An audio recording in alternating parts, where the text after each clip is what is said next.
Heritage Month. What we have for us right here is historian Michael Perrone. Hi, I'm Michael Perrone. I am president of the Belleville Historical Society.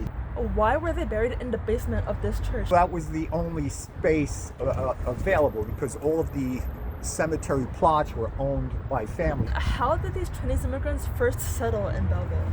They arrived in Belleville in September of 1870 from San Francisco. That was before New York had a Chinatown. There were 68 that came originally in September of 1870, and then over time that number grew to between 250 and 300. How were they able to preserve their traditions and culture at Belleville?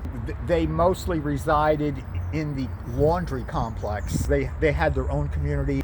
They opened 2 small stores. They were able to celebrate Chinese New Year with a very big fireworks display. I mean, we had the first Chinese school. Why did you want to conduct an in-depth study of this history?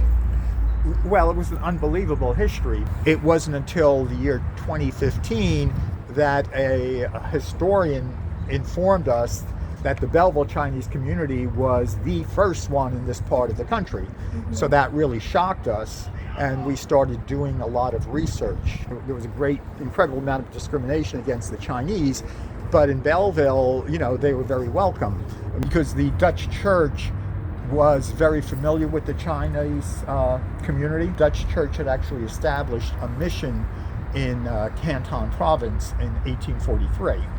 So our pastors were familiar with Chinese culture and Chinese life. We really appreciate the effort that you've put into preserving the history.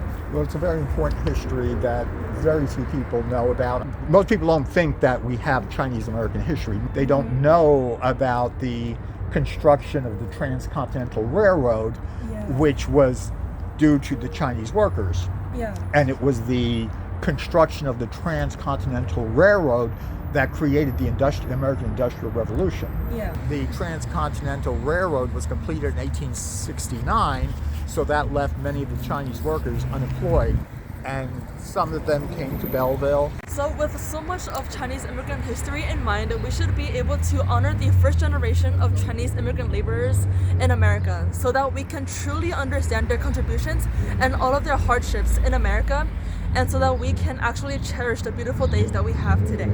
Thank you so much.